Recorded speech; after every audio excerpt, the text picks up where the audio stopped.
ಡೆಲ್ಲಿ ಚುನಾವಣೆ ಬಗ್ಗೆ ಎಲ್ಲರಿಗೂ ಆಗ್ಲೇ ಸುದ್ದಿಯನ್ನು ತಲುಪಿರುತ್ತೆ. ಸುಮಾರು 27 ವರ್ಷ ಆಗಿದ ನಂತರ ನಮ್ಮ ದೆಹಲಿಯಲ್ಲಿ ನಮ್ಮ ಕಮಲ ಏನು ಇದೆ ಅದು ಅರಳಿದೆ. ಎಲ್ಲರಿಗೂ ಬಹಳ ಸಂತೋಷದ ವಿಷಯ.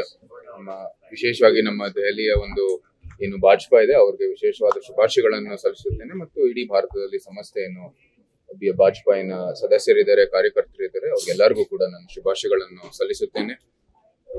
ಮಹಾರಾಷ್ಟ್ರ, ಹರಿಯಾಣ, ದೆಹಲಿ ಮತ್ತು ಜಮ್ಮು ಕಾಶ್ಮೀರಲ್ಲೂ ಸಹ ಒಂದ್ ರೀತಿ ಸಕಾರಾತ್ಮಕವಾದ ಒಂದು ಬೆಳವಣಿಗೆ ಆಗಿದೆ. ಇದೆಲ್ಲಾನು ನೋಡ್ತಾ ಬಹಳ ಸಂತೋಷದ ವಿಷಯ ಆಗಿದೆ. ಯಾಕಂದ್ರೆ ಜನರು ಕೂಡ ನಮ್ಗೆ ಭಾಜಪಾ ಮತ್ತು ಪ್ರಧಾನಿ ಶ್ರೀ ನರೇಂದ್ರ ಮೋದಿ ಅವರ ಏನು ಸಕಾರಾತ್ಮಕವಾದ ಕೆಲಸ, ಅವರು ಕೊಡುಗೆಗಳು ಏನು ಕೊಟ್ಟಿದ್ದಾರೆ ಅಭಿವೃದ್ಧಿಗಾಗಿ, ಇಡೀ ದೇಶದ ಒಂದು ಹಿತಕ್ಕಾಗಿ, ಅದೆಲ್ಲಾನು ಕೂಡ ಜನರು ಗುರುತಿಸ್ತಾ ಇದ್ದಾರೆ, ಸ್ಪಂದಿಸ್ತಾ ಇದ್ದಾರೆ. ಮತ್ತೆ ಈ ಭಾಜಪಾ ಸರ್ಕಾರದ ಮೂಲಕ ಈ ವಿಕಸಿತ ಭಾರತಕ್ಕಾಗಿ ಎಲ್ಲರೂ ಕೈ ಜೋಡಿಸಿದ್ದಾರೆ. ರಾಜ್ಯದಲ್ಲಿ ನಮ್ಮ ರೋಹ್ತಾಸ್ ನಗರಲ್ಲಿ ಆಗ್ಲೇ 2 ಬಾರಿ ಗೆದ್ದಿರುವಂತದ್ದು ಶಾಸಕರು ಜಿತೇಂದ್ರ ಮಹಾಜನ್ ಅವ್ರ ಪರವಾಗಿ ನಾವು ಸ್ಪರ್ಧೆಯನ್ನು ಅವ್ರ ಜೊತೆಗೆ ಇದು ಏನು ಪ್ರಚಾರ ಮಾಡಿದ್ವಿ. ಆವಾಗ್ಲೂ ಕೂಡ ಅವರ ಕ್ಷೇತ್ರದಲ್ಲಿ ಆಗ್ಲೇ ಒಂದು ವಾತಾವರಣ ಸೃಷ್ಟಿಯಾಗಿತ್ತು ನಮ್ಗೆ ವಿಜಯ ಆಗ್ಲಿಕ್ಕೆ. ಗ್ರೌಂಡ್ ಅಲ್ಲಿ ಆ ತರ ಒಂದು ಪ್ರತಿಕ್ರಿಯೆ ಸಿಕ್ಕಿತ್ತು. ಆದ್ರೆ ಇವತ್ತು ಅಧಿಕೃತವಾಗಿ ಏನು ಮತದ ಒಂದು ಎಣಿಕೆ ಆಗಿದ ನಂತರ ಈ ತರ ಒಂದು ಫಲಿತಾಂಶ ಬಂದಿದೆ.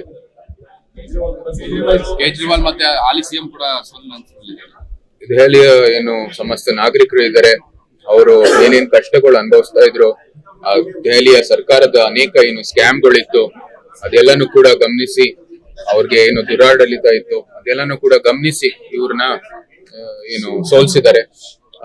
ಪ್ರಜಾಪ್ರಭುತ್ವದಲ್ಲಿ ಜನರೇ ತೀರ್ಮಾನ ಮಾಡೋದು. ಅವರು ಇವತ್ತು ನಮ್ಮ ದೆಹಲಿ ಭಾಜಪಾಗೆ ಒಂದು ಒಳ್ಳೆ ಫಲಿತಾಂಶ ಕೊಟ್ಟಿದ್ದಾರೆ. ಭ್ರಷ್ಟ ಸರ್ಕಾರವನ್ನು ಇಳಿಸಿದ್ದಾರೆ. ಅವರು ನಮ್ ಎಲ್ಲರಿಗೂ, ಸಮಸ್ತ ಭಾರತೀಯರಿಗೂ ಮತ್ತು ದೆಹಲಿಗೂ ಕೂಡ ಒಂದ್ ರೀತಿ ನ್ಯಾಯವನ್ನು ಸಿಕ್ಕಿದೆ.